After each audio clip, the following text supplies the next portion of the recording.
की एक माणूस उलगडण्याचं आज आपण काम करणार आहोत. That is called youth of Maharashtra. मुलुंडमध्ये एवढ्या वस्तीसाठी एकच हॉस्पिटल आहे आणि इथून जर तुम्हाला डायरेक्ट जायचं तर डायरेक्टली राजावाडी.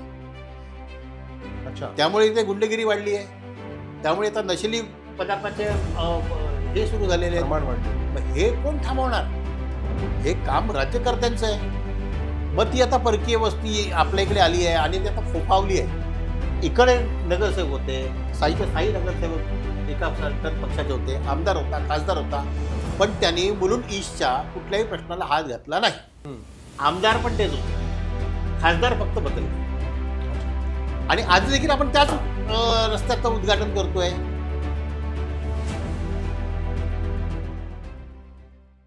वाचलेली ऐकलेली माणसे गेली कुठे, पुस्तकातून पाहिलेली माणसे गेली कुठे. रोज अत्याचार होतो, रोज अत्याचार होतो, आरशावरती आता आरशाला भावलेली माणसे गेली कुठे. नमस्कार मित्रांनो, माझं नाव प्रमोद सोनावणे. आत्ता मी ज्या दोन ओळी तुम्हाला गाऊन दाखवल्या, तर आजचा जो कार्यक्रम आहे, आज आपण ज्या हेतुस्तव इथे आहोत, की एक माणूस उलगडण्याचं आज आपण काम करणार आहोत. आपण पुस्तकातूनच चांगली माणसं ऐकली आहेत, वाचली आहेत. आज चांगली माणसं भेटणं हा एक मोठा दुर्मिळ योग आहे.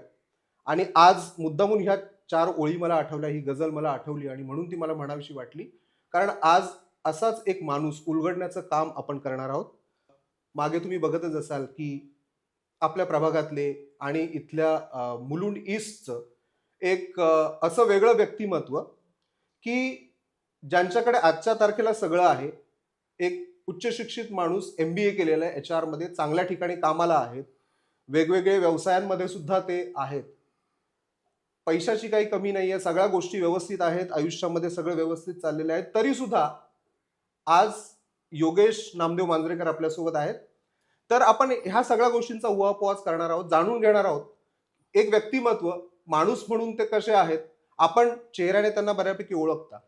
योगेश नमस्कार. नमस्कार. महत्वाचा मुद्दा मला म्हणावा असं वाटतो की राजकारणात येणारा माणूस किंवा सामाजिक आयुष्यात वावरणारा जो माणूस आहे, तो आपलं नाव नेहमी मोठं करत असतो. योगेश नामदेव मांजरेकर तुमचं नाव आहे आणि इथे मिठागर रोडला आपण प्रसिद्ध आहातच मुलुंड ईस्टमध्ये.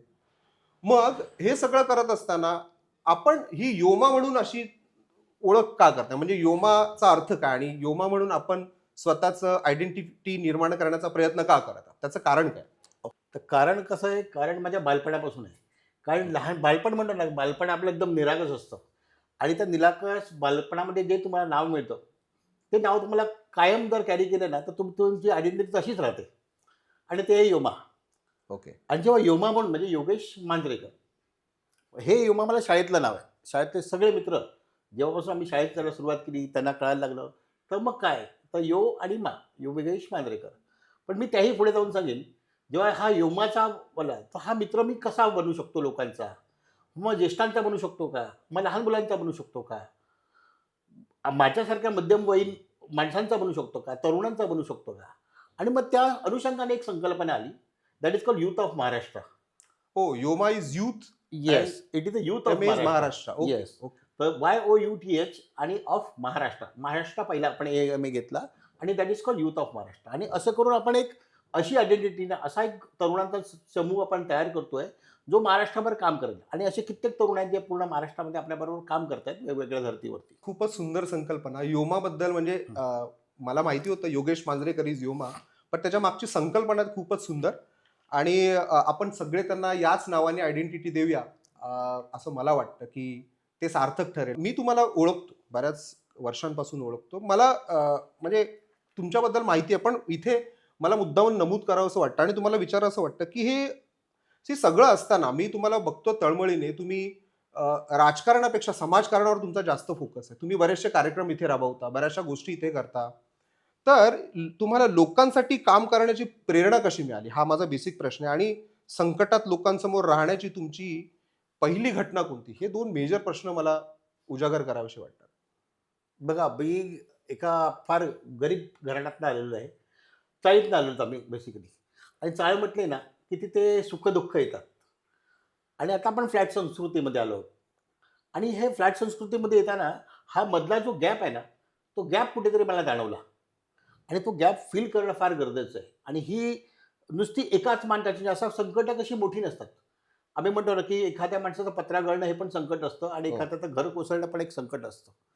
आणि मग संकटाची व्याख्या आपण देऊ शकत नाही. आणि मग त्यावेळी जर त्याच्या पाठी जर तुम्ही उभे राहिलात, तर तुम्ही एक खरा माणूस म्हणून चांगले उभे राहू शकता. आणि मला असं म्हणजे प्रामाणिकपणे वाटतं, की संकटं अशी छोटी-मोठी येत राहतात तुमच्या आयुष्यात. आणि प्रत्येक वेळी तुम्ही पाय रोवून जेव्हा उभं राहता ना, तेव्हा नक्की तुम्ही त्याच्यावरती मात करता. तर दिस इज ऑल अबाउट ही संकटं सगळी आली आणि ही समाजकारणात असताना आली. असं नाही की आपण आयसोलेशनमध्ये कधीच नव्हतो. म्हणजे मी भारतात होतो, भारताच्या बाहेर होतो, तरी पण आपण कधी आयसोलेशनमध्ये नव्हतो. आपण एकाकी जीवन कधीच जगलो नाही. कारण माणूस हा समाजप्रिय माणूस आहे. हम्म. आणि हा ज्या व्यक्ती सगळ्यांशी संवाद साधतो, सगळ्यांना भेटतो, सगळ्यांच्या आशा-आकांक्षा विचारतो, तेव्हा तुम्हाला दिसतं की कुठेतरी कमतरता आहे. मग ती कमतरता कोण भरून काढणार? तर कोणीतरी पुढे आलंच पाहिजे. बरोबर. आणि हा वारसा जो आहे तो माझ्या आई-वडिलांपासून मला हो, हो, मिळालेला आहे. हो. अगदी, आणि अगदी. आपण महाराष्ट्रात राहतो, तर महाराष्ट्रातला शिव, शाहू फुले, आंबेडकर ही जी परंपरा आहे, ती परंपरा आपल्याला जागृत, उजागर ठेवायचीच आहे. आणि म्हणून प्रत्येकाला म्हणजे मी म्हणतो ना, की जेव्हा बाबासाहेब आंबेडकरांना शिक्षणाला जायचं होतं, तेव्हा शाहू महाराजांनी दिले. बाबासाहेबांनी आदर्श कोणाचा घेतला? महात्मा फुलेंचा घेतला. महात्मा फुलेंनी आदर्श कोणाचा घेतला? तर शिवाजी महाराजांचा घेतला. म्हणजे ही शिव, शाहू, फुले, आंबेडकर ही ही संकल्पना आहे ना, ही शृंखला आहे ना, ती पुढे आपल्याला कुठेतरी कनेक्ट करायची आहे आणि ती तरुणांपर्यंत पोहोचली पाहिजे. हा माझा बेसिक ऑब्जेक्ट आहे. म्हणून माझे सगळे कार्यक्रम जे असतात, ते आपण समाजाभिमुख असतो. खूपच सुंदर. म्हणजे हो. आणि मी मी तुम्हाला बऱ्याचदा बघितलं योगेश, की राजकारणापेक्षा समाजकारणाला जास्त महत्व आहे. माणूस म्हणून माणूस हा महत्वाचा. बाकीच्या सगळ्या गोष्टी गौण, आणि त्यासाठी तुम्ही बरेचसे कार्यक्रम पण राबवले. याच्यामध्ये एक महत्वाची गोष्ट मला म्हणजे आता आठवते, की आपण जो बोलतो करोना काळातला तुमचा अनुभव कसा आहे? म्हणजे करोना काळातील सर्वात कठीण क्षण कोणता होता? म्हणजे त्या काळात तुम्ही बरंच काम केलं. म्हणजे मी बघितलंय, की घरात आई-वडील वयस्क असताना सुद्धा आणि घरात कुटुंब म्हणजे बाकीचे सदस्य असताना सुद्धा तुम्ही अगदी फील्डवर होतात कायम. आणि त्याचा थोडासा अनुभव सांगा. करोना काळातला तुमचा अनुभव आणि त्याच्यातला सगळ्यात कठीण अनुभवलेला तुम्ही क्षण कोणता? करोना काळ हा पूर्ण मला वाटतं तुम्हाला गहिवरून हो, हो. आल्यासारखं झालं असेल. खूप करोना कटू अनुभव. काळामध्ये खरं सांगायचं तर सगळ्यांसाठी म्हणजे पूर्ण देशासाठीच नाही, तर जगासाठी हा फार वाईट काळ होता. कित्येक लोकांनी आपापली माणसं गमावली आणि माणसं जातात आपल्या समोर पडतात आणि आपण हेल्पलेस असतो, काही करू शकत नसतो. ही भावना आहे ना खूप असह्य आहे आणि मनाला वेदना देणारी आहे. आणि त्यात तुम्ही म्हणता की तुम्ही जागरूक आहात, सजग आहात, एक जागरूक नागरिक म्हणून हे तुमचं पहिलं कर्तव्य आहे की तुम्ही आधी रस्त्यावरती उतरलं पाहिजे. पण मला एक सांगायला, नमूद करायला फार आवडेल की माझी एकट्याची भावना नव्हती. आमच्याकडे एक 80 वर्षाचे तरुण आहेत. हं. विजय साने. विजय साने आमचे ज्येष्ठ नागरिक मंचाचे अध्यक्ष आहेत. आणि आमचा अजून एक मित्र आहे, आमच्यासारखा नेहमी धडपड करणारा अभिजित शिवलकर. अच्छा. तर जेव्हा हे सगळं काय करायचं, काय करायचं याचा उहापोह चालू होता, तेव्हा अभिजित शिवलकरने हा 10,000चा चेक माझ्याकडून घे अच्छा. आणि आपण काहीतरी सुरू करूया. मग काय सुरू करूया? मग ती अन्नछत्राची कन्सेप्ट निघाली. मग त्यावेळी तुम्ही बघितलं की कित्येक लोकांना जॉब नव्हते. मग त्यांच्या घरी अन्नधान्य नव्हतं. मग करणार काय? मग तेव्हा आपण सुरू केले की मुलुंडच्या प्रत्येक गल्लीमध्ये जाऊन, प्रत्येक वस्तीमध्ये जाऊन जेवणाची पाकिटं वाटायची करोना काळात. करोना काळामध्ये. आणि मग अशा पद्धतीने तो प्रवास सुरू झाला. आणि त्यात मी म्हणता प्रत्येक जण सामील झाला. म्हणजे मी सांगतो की आमच्या ज्येष्ठ नागरिक मंचाचे सर्व सदस्य म्हणजे मी म्हणतो हे फक्त माझंच श्रेय नाही आहे. हे त्या मंचाचं पण श्रेय आहे. की त्या मंचाच्या माध्यमातून सगळे 80 वर्षाचे म्हणजे 60 वर्षाच्या मिनिमम वर्षाच्या वरचे सगळेजण आज एकवटले आणि जवळपास आपण त्या काळात 3.5 ते 4 लाखाचं धान्य वितरित केलं साधारणतः हो. महिन्याभरात. बरोबर आहे. आणि मग अशा काळात तुमचं कर्तव्य काय? आणि आपण जे कर्तव्य करतोय त्याला पूरक म्हणून जी आपल्या पाठी जी फळी आहे, ती आहे आरोग्य दूतांची. म्हणजे डॉक्टर्स आणि हो. नर्सेस. आपले पोलीस बांधव तर आपल्याबरोबर होतेच राउंड द क्लॉक. पण पोलीस बांधवांपेक्षा डॉक्टर, नर्सेस जे नेहमी आपल्या पेशंटच्या बरोबर राहायचे. त्यांना घरी जाण्यासाठी खूप त्रास व्हायचा. अच्छा. आणि घरी जाऊन पण सोसायटीमध्ये घेत नव्हते अशा सोसायटीमध्ये लोकांना. घेत नव्हते. मला हेच सांगायचं नमूद केलं. सोसायटीमध्ये पण घेत होते.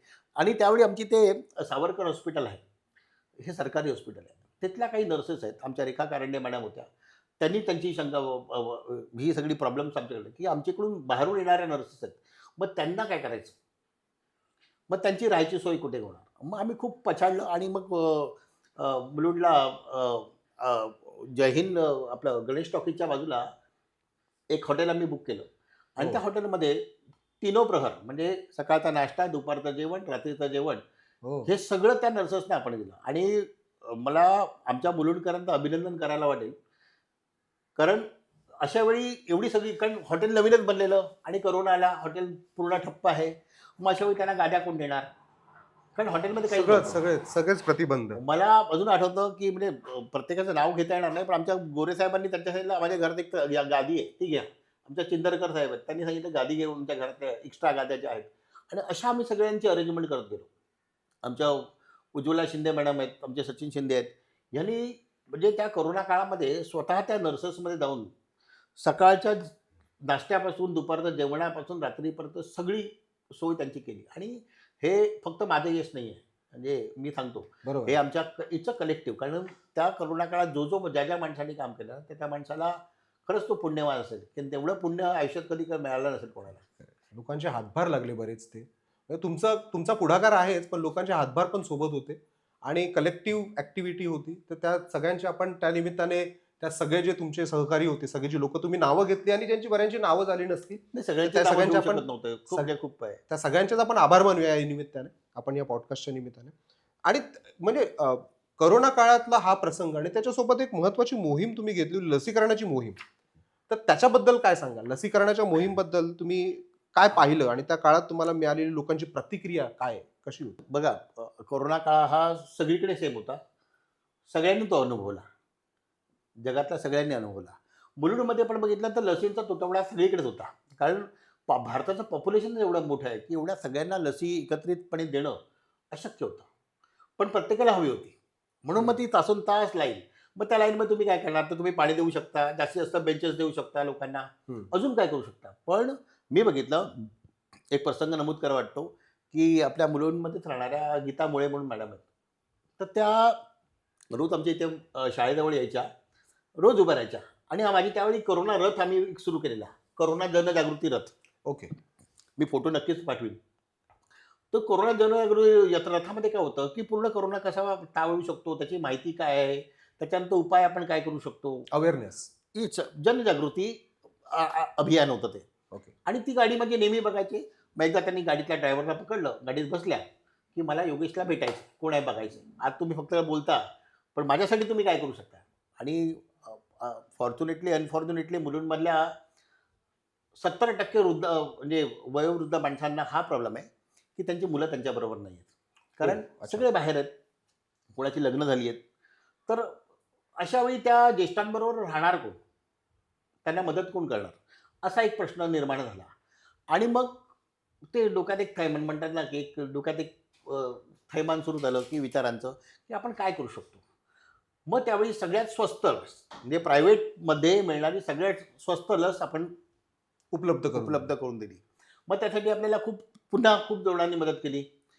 केळकर कॉलेजनी मदतीचा हात दिला. त्यांनी पूर्ण त्यांची फॅसिलिटी पूर्णपणे आपल्याला दिली. ज्येष्ठ नागरिक आमच्या साथीलाच होते. अशा पद्धतीने त्यावेळी जवळपास 700 ते 800 लोकांना आपण त्या पूर्ण दिवसात लसीकरण केलं. आणि त्या लसीकरणामुळे लोकांचे प्रॉब्लेम बघा, जे होणार आहे ते आपण टाळू शकत नाही. पण त्यासाठी आपण प्रयत्न तर करू शकतो. म्हणून हा लसीकरणाचा एक बोलतात ना, एक वेगळं आपण हे केलं, अभियान आपण राबवलेलं, जेणेकरून सर्वसामान्य माणसाला ज्याच्याकडे पैसे आहेत तो पटकन तिथे जाऊन म्हणजे स्वस्तात स्वस्त लस उपलब्ध करून दिली, जेणेकरून त्याने ती लस घेऊन त्याचं मनाचं समाधान तर झालं. ऍक्च्युली तुझे धन्यवाद मानावेसे म्हणतात, की हा सगळा विचार म्हणजे ज्या काळामध्ये म्हणजे मुलगा आई वडिलांचा नव्हता, भाऊ भावाचा नव्हता, म्हणजे अच्छा ते काय वैयक्तिक मतभेद नव्हते, पण ती काळाची गरज होती. ह्या काळाच्या गरजेमध्ये ह्या सगळ्या जे नियम जे बसवले होते त्या नियमांना बाजूला ठेवून आपण लोकांच्या जनतेच्या सहकार्यासाठी उतरला, त्याबद्दल मला तुमचे वैयक्तिक धन्यवाद मानावेसे वाटतात. जेव्हा तुमच्याशी आपलं आपलं जेव्हा बोलणं होतं या सगळ्या गोष्टींवरती, की ज्येष्ठ नागरिकांच्या तुम्ही जास्त जवळ आहात. म्हणजे बरीच लोक तुमच्या कनेक्टमध्ये आहेत, त्यांना तुम्ही जिव्हाळ्याचे वाटता. त्या ज्येष्ठ नागरिकांच्या आरोग्याबद्दलचा तुमचा काही प्लॅन आहे का? म्हणजे त्याच्याबद्दल कधी काय विचार केला का? तुम्ही एक प्रश्न मांडला, की बरेचसे एकटे राहणारे दाम्पत्य आहेत, वयोवृद्ध, त्यांची मुलं बाहेर आहेत. तर त्यांच्या आरोग्यासंदर्भात, त्यांच्या मानसिक आरोग्यासंदर्भात वगैरे काय तुमचा काय प्लॅन आहे का असा काही? म्हणजे मुलुंडच्या मध्ये सांगायचं झालं तर ज्येष्ठ नागरिक खरंच खूप जास्त प्रमाणात आहेत आणि मी प्रत्येकाशी जोडलं गेलं हे माझं अहोभाग्य. म्हणजे मी जेव्हा पहिल्या वेळा ज्येष्ठांचे आशीर्वाद. Yes, yes. मी जेव्हा प्रथम वेळा सुरुवात केली तेव्हा तिथे जाऊन बघितलं की आपण ह्यांच्याशी कनेक्ट होऊ शकतो का. कारण प्रत्येक कन्सर्टी माझं वय तेव्हा 45 होतं, 40-45 होतं आणि मी जेव्हा 80 वर्षाच्या एका वयोवृद्ध माणसाशी संपर्क साधतोय तर त्या मित्र बनण्याचा करतो, तर ती मित्र बनण्याची पात्रता माझ्यात आहे का, हो. हा इथून सुरुवात झाली. अच्छा. मला सांगायला आवडेल की आमच्या विविध माध्यमातून हास्य क्लब चालवले जातात. आमचे किशन चैनानी सर आहेत, त्यांच्या माध्यमातून हास्य क्लब, ते फाउंडर आहेत तसे बघायला गेलं तिकडचे मुलुंडमधल्या हास्य क्लबचे. मुलुंडमध्ये आत्ताच्या घडीला किमान 3 ते 4 हास्य क्लब खूप चांगल्या पद्धतीने चालू आहेत. डॉक्टर भगवान गायकवाड आहेत, त्याच्यामध्ये कुसुमजी आहेत, आमचे हरीश गाला आहेत, नावं तर हवी तेवढी. सुवर्णा मॅडम आहेत आमच्या, म्हणजे नावं हवी तेवढी आम्ही घेऊ शकतो. पण हे सगळेजण काय मदत करतायत लोकांना, तर सगळ्यांचं घरचं चांगलं चाललंय. मग ते घरी पण बसू शकतात. पण बाहेर आलो तर आपण अशा लोकांशी संपर्क साधू शकतो त्यांना खरंच आपली गरज आहे. हम्म. आणि मग अशा लोकांचं मानसिक आरोग्य सुधारावं म्हणून त्यांनी लाफ्टर्स क्लब सुरू केले. हो. आणि त्या लाफ्टर क्लब सकाळी तुम्ही 7 ते 8 वाजेपर्यंत कधी त्यांच्याकडे गेलात तर एक तरुण जेवढा व्यायाम नाही करणार तेवढा सगळा व्यायाम तो म्हणून हसत खेळत केले जातात. कळलं की नाही? खरंय, खरंय. आणि जेव्हा आपण त्यांच्या संपर्कात येतो ना, तेव्हा आपल्याला कळतं की त्यांच्या गरजा काय आहेत. हम्म. मग नुसतं त्या 1 तासाने त्यांचं समाधान होणार आहे का? 1 तासानंतर काय? हो. इथे लोक फार डिप्रेशनमध्ये आहेत, त्यांच्याकडे बघणारं कोण नाही आहे. मग असं ज्येष्ठ नागरिकांसाठी कुठलं असं विरंगुळा केंद्र आपल्याकडे आहे अच्छा. सरकारी माध्यमातून हो. केलेलं? नाही. नाहीये. अच्छा. आज इथे खूप काही मोठी माणसं होऊन गेली, खासदार होऊन गेले, आमदार होऊन गेले, अच्छा. खूप समाजसेवक झालेत. आपण प्रत्येक वैयक्तिक कोणावरती टीका करत नाही. पण हा जो घटक आहे ना, तो नेहमी उपेक्षित राहिला. हो. अच्छा. तर त्यांच्यासाठी आपल्याला काहीतरी करायचं आहे. मग त्यांच्यासाठी काय करू शकतो? तर त्यांच्यासाठी एक स्पेसिफिक आपण सांस्कृतिक केंद्र करू शकतो का? विरंगुळा केंद्र करू शकतो का? जेणेकरून आपण त्यांना सगळ्या सुविधा एकाच ठिकाणी देता येतील. मग त्याचं मानसिक आरोग्य सुद्धा सुधारलं तर शारीरिक आरोग्य पण सुधारेल. दुसरं फायनान्शियल प्लॅनिंग. आज आमच्याकडे एक 40 ते 50% जे आहेत त्यांना पेन्शनर्स आहेत. मुलुंडमध्ये कारण अर्धे BMC मधून रिटायर्ड झालेले आहेत, काही महापालिकेमधून झालेले आहेत, काही बँकांमधून झालेले आहेत. असं चांगलं आहे, म्हणजे त्यांचे ते सदन आहेत तसं बघायला गेलं तर.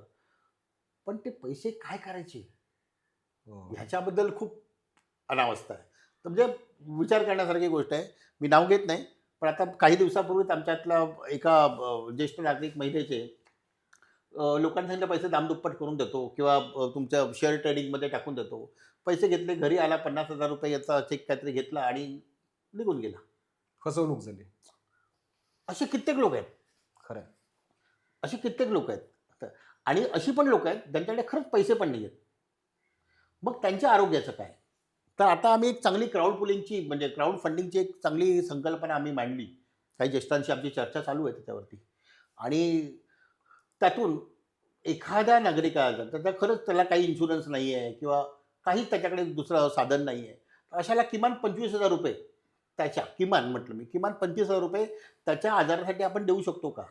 म्हणजे हे फक्त ज्येष्ठांसाठी नाही, तुम्ही सगळ्या लोकांसाठी बोलताय. नाही, हे स्पेसिफिकली आपण ज्येष्ठांसाठी करतो. ज्येष्ठांसाठी. ओके. कारण सगळ्यांसाठी करण्यासाठी खूप मोठी हे लागेल. पण ज्येष्ठांचं बघितलं तर आमच्याकडे वेगवेगळे ग्रुप आहेत. साधारणतः असे जर बघितलं साधारणतः 3-3.5 हजार माणसं आपल्याकडे आता सध्याच्या घडीला आहेत, जे आपल्याशी संपर्कात आहेत आणि त्यांना हे प्रॉब्लेम आहे, त्यांना हे डिस्कस आपण केलेलं आहे त्यांच्याबरोबर, की ज्यांच्या योगे हे क्राऊड फंडिंग म्हणजे काय ₹10 मी द्या, जास्त अपेक्षा नाही. आणि ₹10,000 देऊन जर मोठा क्राऊड पुलिंग होत असेल तर उद्या एखाद्याला माणसाला 25,000ची गरज असेल तर ती उद्या जाऊन आपण एखाद्या हॉस्पिटलला ओके. जाऊ ओके. शकतो. हां. म्हणजे मी सांगतो 100% कदाचित जमणार नाही मला मदत करायला, पण मी माझ्या खालीचा वाटा आहे जो 25% 50% आहे तो तर पूर्ण करू शकतो. आणि मग त्या अनुषंगाने हे आपल्याला करायचं आहे. कारण ज्येष्ठ नागरिक हा फार मोठा घटक आहे जो उपेक्षित आहे. मग त्यांना मानसिक, शारीरिक आणि आर्थिक आरोग्य हे सगळ्यात, आणि ह्या 3 जर गोष्टी दिल्या तर मला वाटत नाही की त्यांना वेगळं काय लागेल. वेगळं काय लागतं? कारण काय मेडिकेशन तर ऑलरेडी देऊ शकतो आपण, कारण आता सरकारच्या पण खूप काही योजना आल्या आहेत. तुम्ही इथे बघितलं असेल तर आपल्या ऑफिसमध्ये आपण एक असे हे ठेवून दिलेलं आहे, कळलं की नाही? अच्छा. त्याच्यामध्ये सगळ्या सरकारी योजना आहेत. म्हणजे आता ज्येष्ठांसाठी कुठल्या कुठल्या योजना आहेत, ह्या प्रत्येक योजनेचं इथे तुम्हाला आम्ही पूर्णपणे दिलेलं आहे. म्हणजे ही आता एक राज्य सरकारच्या योजना आहेत ह्या बघा. हो, सगळं हे म्हणजे ह्या अगदी सगळ्या लेटेस्ट आहे. हां, म्हणजे ग्रामीणची झाली, ज्येष्ठांसाठी झाली, हो, खूपच कृषीसाठी छान. झाली. आणि हे ह्या- सगळ्यांसाठी आहे, सगळ्या हां, हे योजना. सगळ्यांच्या आहेत. ह्या सगळ्या शासनाच्या योजना आहेत, त्याच आम्ही आमच्या ऑफिसमध्ये ठेवतो आणि लोकांना येतात, लोक बघतात, त्यांना जी काही योजनेची मदत लागेल असेल, बँकेची काय मदत लागेल ती आपण करतो. म्हणजे फक्त फक्त ज्येष्ठांसाठीच नाही तर तरुणांसाठी आणि होतकरू तरुणांसाठी विद्यार्थ्यांसाठी सुद्धा या सगळ्या गोष्टी योजना कार्यरत होत्या आणि त्यासाठी सुद्धा आपण मदत करायला त्यांची तयार हो आहे. हो आपण वयोवृद्धांबद्दल बोलतो आहोत, पण आणखी एक समाजातला उपेक्षित घटक असतो तो म्हणजे फिजिकली चॅलेंज लोक की ज्यांना आपण अपंग म्हणतो. त्यांच्यासाठीचा तुमचा अनुभव एखादा शेअर कराल का की काय सर्वात परिणामकारक तुमचा अनुभव? आता सध्या हास्य क्लबच्या माध्यमातून मी का सांगतोय, कारण मी त्यांचा भागच आहे. अच्छा. म्हणजे मी असं सांगत नाही की मी ते राजकारणात आहे किंवा समाजकारणात आहे आणि मी हास्य क्लबशी जोडलेलं नाही. आम्ही प्रत्येक घटकामध्ये त्यांच्याबरोबर आहोत. तर हास्य क्लबच्या माध्यमातून आपण जे स्पेशल चाइल्ड असतात ना, हा. तर त्यांच्यासाठी, कारण कसं आहे, हास्य क्लब हा योग आहे खरं सांगायचं. तर हा या हास्य योगाच्या माध्यमातून लोकांना त्यांच्या ॲक्टिव्हिटीज किती चांगल्या पद्धतीने इम्प्रूव्ह करता येतील, त्यांचं अटेन्शन कसं वाढवलं जाईल, ह्याच्यावरती आपण काम करतो. आणि हे जेव्हा करतो आपण जेव्हा काम, त्यावेळी सगळ्यात महत्त्वाची गोष्ट की त्यांचे पालक जे आज भरडले गेलेत ना, कारण कितीतरी सांगितलं ना, तर एक अपंग किंवा दिव्यांग किंवा स्पेशल चाइल्ड म्हटलं की ती पालकांची फार मोठी जबाबदारी असते. हो, म्हणजे पालकांचं अख्खं अख्खं आयुष्य त्या मुलांच्या मागे जाताना मग बघितलं. अशा मुलांना आपण काय देऊ शकतो, तर मग त्यांच्यासाठी एक अवेअरनेस आपण हे केलेलं आहे, कॅम्प आपण मध्ये सुरू केलेला. त्यातून संध्याकाळच्या वेळी, सकाळच्या वेळी कदाचित जमत नव्हतं, त्यावेळी संध्याकाळच्या वेळी अशा स्पेशल चाइल्ड्सना सगळ्यांना एकत्र घेऊन त्यांच्यासाठी हा हास्ययोग राबवला गेला. हो. ओके. आता हे झालं स्पेशल चाइल्डबद्दल. आमच्या सुनीता करगुटकर, सुनीता चिंदरकर म्हणून मॅडम आहेत, त्या पण ह्या स्पेशल चाइल्डवरती काम करतात. दुसरे दिव्यांग काही मुलं आहेत. तुम्ही आता मगाशी दिव्यांगावरती स्पेशल प्रश्न विचारला, तर मुलांमध्ये साधारणतः 3 ते 4% दिव्यांग आहेत. अच्छा. हो. मग ते फिजिकल चॅलेंज वेगवेगळ्या कारणाने, काही अंध आहेत. आता त्यांच्यासाठी आपण मागे जॉब फेअर केली. आता काय कसं आहे, माझा स्वतःचा फील्ड आहे HR, ह्युमन रिसोर्स. तर या ह्युमन रिसोर्समध्ये काम करताना आमच्याकडे CSR हा मोठा फंड हे आहे. तर फंड पण आहे आमच्याकडे आणि आता सरकारी पॉलिसीजमुळे तुमच्या कंपनीमध्ये तर तुम्ही 5% किंवा 2% लोकांना, जर दिव्यांग लोकांना तुम्ही तिथे भरती करून घेतलं, तर सरकारकडून तुम्हाला सवलती पण मिळतात. हम्म. आणि एक तुमची सामाजिक जाणीव, सामाजिक जबाबदारी म्हणून पण देखील आपण करू शकतो. आणि आता एवढ्या मल्टीनॅशनल कंपनी झाल्यात की नाही, त्या सगळ्या तयार आहेत. पण त्यांच्यापर्यंत पोहोचणार कोण? तर आज आपण HRच्या माध्यमातून सगळ्या, म्हणजे आज या पॉडकास्टच्या माध्यमातून आपण लोकांना आवाहन करतो. मागे DHL कंपनी आपल्याकडे आलेली, कंपनीचं आणि त्यांनी केलं. आणि अशा DHL सारख्या, रिलायन्स सारख्या अशा कित्येक कंपनीज आहेत, जिथे दिव्यांग लोकांना, बांधवांना, बहिणींना प्राधान्य दिलं जातं नोकरीसाठी. नोकरीसाठी. हो. मग तिथे आपण त्यांना कनेक्ट करू शकतो. माझ्या शिक्षणाचा किंवा माझ्या आतापर्यंतच्या 22-23 वर्षाच्या करिअरचा आपण त्यांना त्या पद्धतीने फायदा करून देऊ शकतो. कळलं की नाही? ओके. तर हे फार महत्त्वाचं आहे. त्याच्या अनुषंगाने आता राज्य सरकारच्या पण योजना आहेत, महापालिकेच्या योजना आहेत. त्याच्या अनुषंगाने दिव्यांगांना स्टॉल्स मिळतात, दिव्यांगांना बाईक्स मिळतात, त्यांना वेगवेगळ्या पद्धतीच्या एड्स मिळतात, काठ्या मिळतात. तर त्या सगळ्या योजना पण आपण त्यांच्यापर्यंत पोहोचवतो, त्यांच्यासाठी घेतो. म्हणून आता मध्यंतरी नाणेपाड्यामध्ये आपण एक मुलुंडमधल्या सगळ्या दिव्यांग बांधवांना एकत्र केलेलं आणि त्यांच्यासाठी अवेअरनेस कॅम्प घेतलेला. तुम्ही कदाचित ओळखत असाल, उमेश सोनावणे म्हणून आपले एक मित्र आहेत, कॉमन हो. फ्रेंड. हो. तर ते आलेले. तर त्यांनी खूप चांगल्या पद्धतीने मार्गदर्शन केलं. लोकांना भेटले, लोकांशी समजून हो. घेतलं. अच्छा. हां. पण आता कसं झालंय, की हे सगळं करताना, म्हणजे नुसतं मी दिव्यांग सांगत नाही. आज आपण ट्रान्सजेंडरवरती पण काम करतो. जो समाजातला एक वेगळा Yes. उपेक्षित घटक आहे. आपण ट्रान्सजेंडरसाठी पण काम करतो. कारण त्यांना नोकरीची गरज आहे. पण नोकरीची गरज त्यांना दिसतंय ना, की फक्त सिग्नलवरती उभं राहून प्रत्येक माणसाकडून ₹2, ₹5, ₹10 जरी विचार केला, तर खूपच साधारणतः, वाईट अवस्था आहे. हो, साधारणतः 100 गाड्या जरी आल्या तरी त्यांना जे मानधन मिळतं, ते मानधन फार चांगल्या पद्धतीचं असतं. पण त्यांच्या ती बोलतात ना, की बौद्धिक गरज आहे, ती बौद्धिक गरज कुठेतरी भागत नाही. सामाजिक प्रतिष्ठा एक वेगळा भाग आहे. आणि हो. तर मग ह्या सगळ्या ज्या गोष्टी आहेत ना, कुठेतरी एकत्र आल्या पाहिजे आणि या सगळ्या विविध पातळींवरती आपण काम करतोय. कारण मी तो म्हणतो, की बरोबर तो SBLT जरी म्हटला तरी तो समाजाचा मूलभूत घटक आहे आणि त्या घटकाला पण आपल्याला विसरून चालणार नाही, भले तो उपेक्षित असला तरी. तर अशा सगळ्या लोकांशी आपण एक संपर्क साधण्याचा प्रयत्न करतो आणि सगळ्यांना एकाच प्लॅटफॉर्मवरती आणून आपण किती चांगल्या पद्धतीने सेवा देऊ शकतो आणि त्यांना समाजाचा भाग बनवू शकतो, यासाठी सगळा माझा प्रयत्न सुरू आहे. म्हणजे खूपच आतापर्यंतचा आपला जो चर्चेचा जो प्रवास झाला तो खूपच छान पद्धतीने, की योमा तुम्ही जे प्लॅनिंग केलेलं आहे फक्त म्हणजे आपण राजकारण म्हटलं की राजकारणाचे मुद्दे येतात. सामाजिक मुद्द्यांबद्दल कोणी बोलताना आपल्याला जास्त दिसत नाही. पण मला मला मला मला एक तुमच्याशी बोलून खूप एक गोष्ट चांगली आवडली, की एक राजकारणात उतरणारा माणूस या सामाजिक मुद्द्यांना घेऊन उतरतो. असा एक माणूस आपल्याला म्हणजे एक आपल्याला सेवक म्हणून मिळाला, तर म्हणजे मुलुंडचं हे भाग्य होईल जर तुम्ही अ, राजकारणात आलात, निवडणूक लढवलीत आणि ती जिंकून आलात, तर हे आमच्या सगळ्यांचं नागरिकांचं खूप मोठं भाग्य होईल.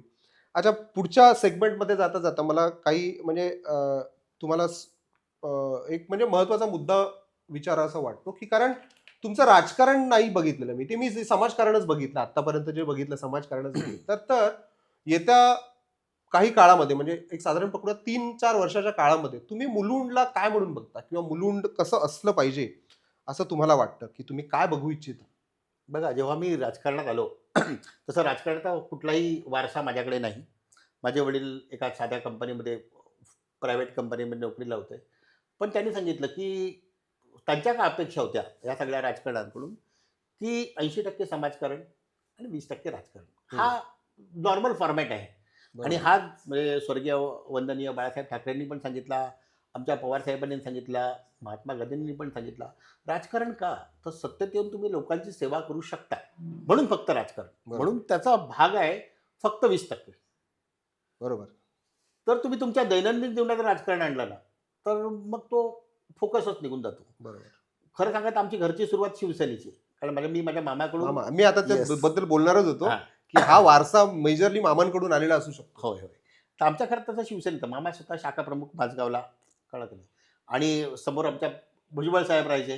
त्यामुळे भुजबळ साहेबांचा आमच्यावरती प्रचंड पडगा. म्हणजे आम्ही वे बॅक 1985च्या आधीपासूनचं बोलतोय, की तेव्हापासून ती सुरुवात झाली, की जेव्हा माझगावला असताना देखील मी बघताना तर हे समाजकारण आम्ही नाही बघितलं. भुजबळ हो. साहेबांचं राजकारणपेक्षा समाजकारण समाजकारण जास्त जास्त. होतं. कारण समाजाच्या प्रत्येक घटकाशी, वंचितांशी त्यांचा संपर्क होताच. हो. दुर्बळांना बळ देण्याचं काम त्यावेळी हेच बऱ्यापैकी म्हणून तर होतं. आपण म्हणतो की भुजबळ. म्हणून तर भुजबळ म्हणतो आपण. त्यांच्या भुजात खरंच बळ आहे. बरं. तर असे भुजबळ साहेबांकडून आम्ही वारसा घेतला, कळलं की नाही. पवार साहेबांकडून वारसा घेतला आणि हे सगळं करताना मला स्वतःला जाणीव होती, की आपल्याला नेमकं काय करायचं. कारण राजकारणातील जो राजकारण प्रत्येक गोष्टीत पाहिलं तर राजकारण तुम्हाला करता येईल. कळलं.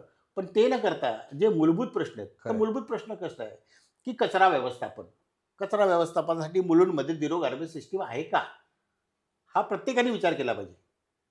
सरकारने सांगितलं ओला कचरा, सुका कचरा. पण मुलुंडमध्ये तुम्ही पूर्ण मुलुंड टी वॉर्डमध्ये तुम्ही मला दाखवा, की ओला कचरा, सुका कचरा कुठल्या वॉर्डमध्ये वर्गीकरण गोळा होतच केला नाही. जातो. अच्छा, याच्या व्यतिरिक्त आता तुम्ही जेव्हा जेव्हा म्हणताय की बरेचसे कार्यक्रम राबवले, तर मला एक प्रामुख्याने एक मुद्दा आठवला आता, की इथे मुलुंडमधला मिठागरांचा मुद्दा तुम्ही प्रामुख्याने त्याच्यावरती बऱ्यापैकी काम झालं. म्हणजे एक फक्त सामाजिक बांधिलकी फक्त नाही, तर एक पर्यावरणाप्रतीचं असलेलं तुमचं प्रेम आणि त्याचं इम्पॉर्टन्स, पर्यावरणाचं इम्पॉर्टन्स मानवी माणसाला जगण्यासाठी ह्याच्यावर पण तुम्ही बरंचसं काम केलेलं आहे. त्याच्याबद्दल थोडं सांगाल का? त्याच अनुषंगाने आपण मुलुंड मिठागर फेस्टिवलच्या माध्यमातून आपण कार्य करायला सुरुवात केली. आता मुलुंड मिठागर फेस्टिवल काय आहे, तर मुलुंडची ओळखच मिठागर आहे. हो. ही जर मिठागर नसती, कारण हा आपण ईशान्य मुंबईचा मुलुंड आहे, भांडूप आहे, विक्रोळी आहे. ह्याच्या पुढे नाहीत मिठागर जास्त. तर मुलुंड, भांडूप, विक्रोळी जरी पकडलं तुम्ही तर मुलुंडची ओळख ही मिठागरांमुळे आहे. कारण खरं. हायवेवरून तुम्ही येताना तुम्हाला सगळी ग्रीनरी दिसते, तुमच्या राईट साईडला पण आणि लेफ्ट साईडला पण. मग ती ग्रीनरी काय आहे हे लोकांना कळायला तर पाहिजे. हम्म. मग ती आहेत मिठागर. मिठागर आम्ही म्हणतो की मुलुंडचा श्वास या मुलुंडची फुफ्फुसं. कारण जेव्हा पावसाचं पाणी, खाडीचं पाणी येतं ते विस्तीर्ण मिठागरावर पसरतं आणि मिठागरावर जेव्हा पसरतं तेव्हा ओहोटीच्या वेळी ते पुन्हा समुद्रामध्ये जातं. त्यामुळे इकडे इरोजनचा तेवढा प्रॉब्लेम नव्हता. पण आता ज्या PAP प्रकल्पामुळे किंवा ज्या आता अदानीचा मोठा प्रकल्प येतोय त्याच्यामुळे या मिठागरावरती जेव्हा अफोर्डेबल घरं बांधली जातील त्यावेळी हे पाणी जाणार कुठे? त्याचा निचरा कसा खरं. होणार? हम्म. मग ते पाणी कुठे पाणी येते शेवटी ते आतमध्ये जाणार आणि नंतर मुलुंडला तो प्रॉब्लेमच होणार आहे. आणि खरं. मग त्यासाठी जनजागरण करणं फार महत्त्वाचं आहे. आणि हे जनजागरण करण्याचं काम आपण, जसं लोकमान्य टिळकांनी सांगितलं की शिवजयंती आणि गणेशोत्सव तुम्ही का करा, तर लोकांना कळण्यासाठी. जेव्हा लोकांना कळणार, ते कुठल्या माध्यमातून तुम्हाला कळणार, तर ते ह्या सगळ्या सांस्कृतिक कार्यक्रमाच्या माध्यमातून. आणि मग आपण मुलुंड मिठागर फेस्टिवल घेतला. मुलुंड मिठागर फेस्टिवलच्या माध्यमातून ते दिवाळी पहाट केली जाते, हो जी ओपन पद्धतीने केली जाते, मोकळ्या वातावरणात. हो आतापर्यंत दिवाळी पहाट होतात, मग ते कुठे होतात दिवाळी पहाट, तर प्रत्येकाचे बंदिस्त. मग प्रत्येक काही हॉलमध्ये होतात, काही छोट्या छोट्या समाज मंदिरामध्ये होतात. तर आपण काय केलं आहे, ती दिवाळी पहाट आहे ती केळकरसारख्या मोठ्या, केळकर महाविद्यालयाच्या समोर जो मोठा रोड आहे, तर तिथे घेतलेली आहे. आणि दरवर्षी तिथे आपण करण्याचा प्रयत्न आहे. त्याच्या व्यतिरिक्त अजून आपण नवरात्र उत्सव करतो. नवरात्र उत्सव कुठे करतो, तो देखील आपण मिठागरांवरती करतो. मग हे मिठागरांवरती करताना या मिठागरांचा जागर व्हायला पाहिजे, लोकांमध्ये जनजागरण व्हायला पाहिजे. आणि हे सगळं झालं तरच तो अवेअरनेस क्रिएट होईल. तर मला एक मुद्दा आठवतो की म्हणजे मुलुंडमध्ये असे राजकीय मुद्दे काय की जे जे तू आयडेंटिफाय करतोस की तुला ते मुद्दे प्रकर्षाने मांडावेसे वाटते, आणि मुलुंडच्या विकासाची संकल्पना काय, त्या मुद्द्यांच्या नंतर अनुषंगानेच तुमची विकासाची संकल्पना काय? नाही, जेव्हा आपण मुलुंडमध्ये ह्या सगळ्या लढाईचा विचार केला, मग लढाईचा विचार का केला, तर हे मुद्दे आहेत. हे मुद्दे मी 2017 साली पण मांडलेले आणि आता पण तेच मुद्दे घेऊन येते. त्यातला कुठलाही मुद्दा इथे रिझॉल्व्ह झालेला दिसत मला नाही. उदाहरणार्थ सांगतो, सावरकर हॉस्पिटल. मुलुंडमध्ये एवढ्या वस्तीसाठी एकच हॉस्पिटल आहे आणि इथून जर तुम्हाला डायरेक्ट जायचं तर डायरेक्टली राजावाडी. अगरवाल हॉस्पिटल आता डेव्हलप केलेलं आहे, पण सावरकर हॉस्पिटल आज इतके वर्ष झालं, इतके सरकार येऊन गेली, पण कधी सावरकर हॉस्पिटलला हात घातला नाही. म्हणजे इथे सावरकर हॉस्पिटल फक्त प्रथमोपचारासाठी आहे. मग त्या हॉस्पिटलसाठी आपण काय करू शकलो? इकडे नगरसेवक होते, साई नगरसेवक एका सर्टन पक्षाचे होते, आमदार होता, खासदार होता, पण त्यांनी मुलुंड ईस्टच्या कुठल्याही प्रश्नाला हात घातला नाही. अच्छा. दुसरा प्रश्न, मुलुंडमध्ये आता इथे आम्ही तिथे लिहिलेलं आहे विभागवार पार्किंग. ह्यांना झोपड्या बसवायला वेळ आहे. म्हणजे आता माझ्या बाजूला माझ्याच वॉर्डमध्ये नेपाळी वाडी पूर्णपणे बसवलेली आहे, गार्डन प्लॉटवरती बसवलेली आहे. मग हे इकडच्या राज्यकर्त्यांनी कधी दिसलं नाही का? मग ती आता परकीय वस्ती आपल्या इकडे आली आहे आणि ती आता फोफावली आहे. ती इतके आता भस्मासुरासारखे झाले आहेत, ते कधीही आपल्या डोक्यावरती हात ठेवतील, स्वतःच्या नाही आपल्या डोक्यावरती हात ठेवतील आणि इकडे सगळं नेस्तनाबूत करतील. त्यामुळे इकडे चोऱ्या वाढल्यात. अच्छा. त्यामुळे इथे गुंडगिरी वाढली आहे. त्यामुळे आता नशिली पदार्थाचे हे सुरू झालेले आहेत, प्रमाण वाढलेलं आहे. मग हे कोण थांबवणार? हे काम राज्यकर्त्यांचं आहे. मग राज्यकर्ते करतायत काय, हा मुद्दा आला. मी अजून एक सांगतो की मुलुंडमध्ये हा ट्रॅफिकचा मुद्दा. आम्ही नेहमी सांगतो की ट्रॅफिकचा एवढा मुद्दा होता, मग ट्रॅफिकच्या मुद्द्यावरती काय केलं आहे? आज इतके वर्ष झाली, 8 वर्ष तर कोरोनानंतर आता 8 वर्ष झालीच तशी बघायला गेले तर, आणि त्याच्या आधी देखील मुलुंडमध्ये पॉप्युलेशन वाढतं आहे. मग पॉप्युलेशन वाढतं आहे, लोकांकडे एक एकच्या गाडी 2-2 गाड्या येत आहेत. नागरी सुविधांचं काय? नागरी सुविधांचं काय, हा सगळ्यात मोठा प्रश्न आहे. मग ठीक आहे, 2012ला माझ्याकडे फेसबुकवरती तुम्ही बघितलं तर त्यात तत्कालीन खासदार येऊन काल परवा ज्या रस्त्याचं ॲक्सेस रोडचं उद्घाटन झालं ते 2012ला पण झालं आहे. इलेक्शन आलं की तो तात्पुरता रोड खुला होतो. अच्छा. दुसऱ्या वेळी इलेक्शन तर 1-2 महिन्यांचा पुन्हा बंद होतो. पुन्हा तिसऱ्या 2017च्या इलेक्शनला पुन्हा सुरू झाला रोड, आणि मग 6 महिने चालला आणि पुन्हा बंद केला. आज ह्या इलेक्शनच्या आधी नगरसेवक तेच होते, आमदार पण तेच होते, खासदार फक्त बदलले. अच्छा. आणि आज देखील आपण त्याच रस्त्याचं उद्घाटन करतोय. तेच मुद्दे अजून रिझॉल्व्ह झालेले पण नाही. आता तो रस्ता कायमस्वरूपी कदाचित होईल, कारण समोर PAP झालेलं आहे. अच्छा. PAPच्या एवढ्या 7,500 लोकांची वाहनं येणार कुठेतरी, मग ती जाणार कुठून? ते तर मुलुंड आधीच आमचा म्हाडाचा जो चौक आहे तो ऑलरेडी ब्लॉक होतोय, म्हणून तो ॲक्सेस रोड आता काल तयार करण्यात आला. तो काही स्पेशली मुलुंडकरांसाठी नाही, तो PAPसाठीच तयार करण्यात आला, हे माझं ठाम मत आहे. तर असे कित्येक मुद्दे आहेत. आज रिडेव्हलपमेंटचे किती मुद्दे आहेत. लोकांची रिडेव्हलपमेंट वर्षानुवर्ष थकवली गेलेली आहे. हो. मग त्याच्यावरती राज्यकर्त्यांनी कुठले आवाज उठवला? आज त्यांच्यासाठी जसं तुम्ही झोपडेपट्ट्यांसाठी भांडता, SRA योजनांसाठी भांडता इकडचा नगरसेवक किंवा म्हणा आमदार म्हणा, तसे रिडेव्हलपमेंटच्या कुठल्या विषयाला हात घातलेत? आज कित्येक लोकांची 12-12 वर्ष, आमच्याकडे माझ्या बाजूलाच गंगा सोसायटी आहे, माझ्या बाजूला उषा सोसायटी आहे. आज 12-13 वर्ष ती जर लोक विना कुठल्या मोबदल्याने, ना त्यांना भाडं मिळतं आणि काय नाही, वर्षानुवर्ष प्रकल्प आहेत, ते त्यांच्या पद्धतीने बांधतात. पण कुठल्या राज्यकर्त्यांनी त्यांना मदत केली? तर रिडेव्हलपमेंटचा हा सगळ्यात महत्त्वाचा मुद्दा आहे. तर त्याच्यावरती मी नक्की लक्ष घालीन. नंतर विभागवार पार्किंग. आज तुम्ही स्टेशनला जा, 40 रुपयाची. माणूस स्टेशनला का जातो? तर 10 रुपये वाचवण्यासाठी. मग 10 रुपये वाचवताना तो काय करतो? त्याची स्कूटी घेऊन जातो आणि स्टेशनला पार्क करतो. पोलीस येतात आणि फोटो काढतात आणि कमीत कमी 200 ते जास्तीत जास्त 500 रुपयाचा फाईन मिळतो. म्हणजे ती भाजी आपल्याला कितीला पडली? विचार करण्यासारखी गोष्ट आहे. मुलुंडमध्ये एवढे राखीव प्लॉट असताना, एवढी कलेक्टर लँड असताना, नगरसेवकांची इमले तिकडे तयार होतात. नाव घेत नाही कोणाचं मी. अच्छा. नगरसेवकांची ऑफिसेस तयार होतात तिकडे, पण लोकांना पार्किंग मिळत नाही. तर ही पार्किंगची फार मोठी समस्या आहे. तर आधी बस नव्हती, आम्ही बस सुरू केली. ज्येष्ठ नागरिक मंचाच्या माध्यमातून वारंवार पत्र लिहून आम्ही सुरू केली बस ती. मग ही सगळी कामं करताना तुम्हाला सत्ता लागणारच आहे, म्हणून राजकारणात यायचं. तर वॉटर मीटर गटर, नगरसेवकाचं काम आपण म्हणतो काय, वॉटर मीटर गटर. या वॉटर मीटर गटरपेक्षाही पुढे जाऊन जर तुम्हाला सांस्कृतिक मुलुंड करायचं असेल, हरित मुलुंड करायचं असेल, तर इथे तुम्हाला कचरामुक्त मुलुंड करायच पाहिजे. मग त्यासाठी तुम्ही काय करू शकता? 0 गार्बेज सिस्टम राबवा. एवढी मोठी जागा आहे, एवढी मिठागर आहेत आमच्याकडे. काय केलं तुम्ही? काही नाही केलं. तिकडे फक्त वस्त्या बसवल्या. मग ह्या मुलुंडसाठी आपण काय करू शकतो? तर हरित मुलुंड झालं पाहिजे, कचरामुक्त मुलुंड झालं पाहिजे, विभागवार पार्किंग दिली पाहिजे. आज आमच्याकडे अभ्यासिका नाही आहेत. सरकारी माध्यमातून अभ्यासिका झाल्या पाहिजे. आमच्याकडे पण फक्त एकच मुलुंडचं आमचं संदीप कर्णिक आहे. अजून कोण आहेत?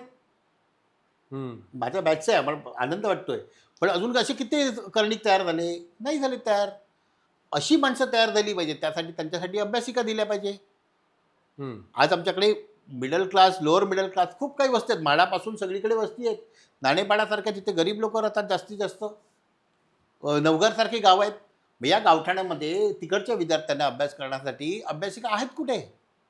त्याच्यावरती कुठल्याच नगरसेवकाने आतापर्यंत लक्ष दिलं नाही आहे.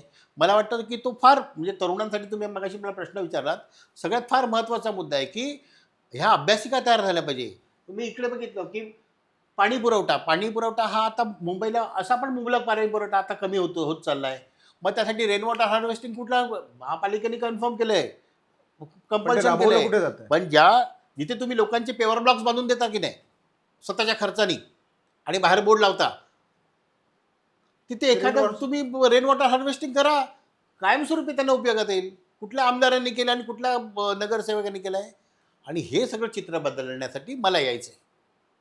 आणि जर तो सर्वांगीण विकास मुलुंडकरांचा करायचा असेल तर मला वाटतं की तुमच्याकडे सुशिक्षित उमेदवाराचीच गरज आहे. आणि आमचा मुलुंडकर खरंच सांगतो की सजग आहे, सुशिक्षित आहे, तो नक्कीच चांगला विचार करेल. जसं मी या पॉडकास्टची सुरुवात करताना तुम्हाला गझलच्या 4 ओळी ऐकवल्या होत्या आणि सांगितलं होतं की आज आपण एक काम करणार आहोत की एक माणूस उलगडण्याचा कार्यक्रम आपण करणार आहोत. तर मला वाटतं माझं ते उद्दिष्ट पूर्ण झालेलं आहे. एक आपण आपले लाडके योमा, यूथ ऑफ महाराष्ट्र, ते योमा जे आहेत, तर त्यांना उलगडण्याचा कार्यक्रम आज केला या पॉडकास्टच्या माध्यमातून. आणि मला खूप अभिमान वाटतो की एक माणूस म्हणून त्यांच्या ज्या संकल्पना आहेत, जे राजकारणी बाजूला राहिलं. आता त्यांनी सांगितलं की बरेच राजकारणी एकाच काही पक्षाचे आहेत, पण जे मुलुंडचे मुद्दे तसेच राहिलेत.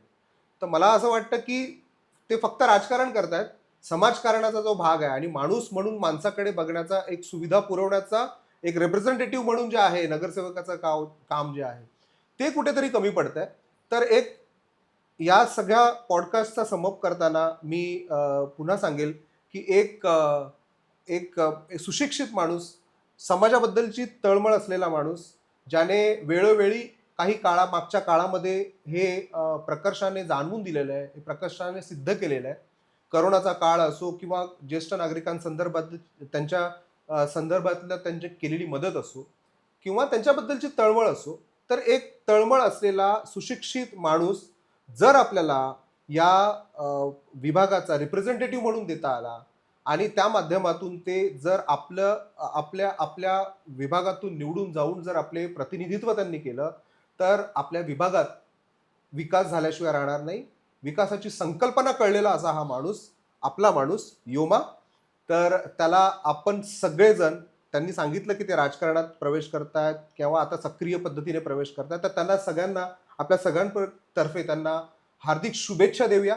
आणि या निवडणुकीमध्ये आपण नक्की निवडून याल आणि आपण सगळे त्यांना या मुलुंडच्या विकासासाठी नक्की मदत करूया आणि एक चांगला माणूस, चांगला नेतृत्व आपण या मुलुंड मार्फत या मुंबईला देऊया. तुम्ही मुलुंडकरांना काय आवाहन करू इच्छिता? नमस्कार मुलुंडकरांनो. आतापर्यंत माझा प्रवास नक्कीच सामाजिक जाणीवेचा प्रवास तुमच्यासमोर उलगडला गेला आहे. आणि योगेश मांदेकर तुम्हाला बऱ्यापैकी कळलं असेल ही अपेक्षा आहे. इथे सुरुवात होती. आपल्याला आपल्यामधलाच आहे, त्यामुळे तुमच्यापैकी बहुतेक जण मला चांगल्या पद्धतीने ओळखत असाल. तर माझ्या मुलुंडकरांची खरी गरज आहे की त्यांना सुशिक्षित उमेदवार पाहिजे, सामाजिक जाण असलेला उमेदवार पाहिजे आणि सक्षम उमेदवार पाहिजे, जे तुमचे मुद्दे जे आहेत त्याच्यावरती उत्तरं शोधणार. आणि मला खात्री आहे जर तुम्ही मला ही संधी दिली तर येत्या पुढच्या 5 वर्षामध्ये ह्या मुलुंडचं चित्र नक्कीच आपण चांगल्या पद्धतीने बदलू शकतो. मी एकटा नाही, तर तुम्ही आणि आम्ही एकत्र येऊन, आणि त्यासाठी तुम्ही मला एक संधी द्या, एवढीच अपेक्षा. जय हिंद, जय महाराष्ट्र.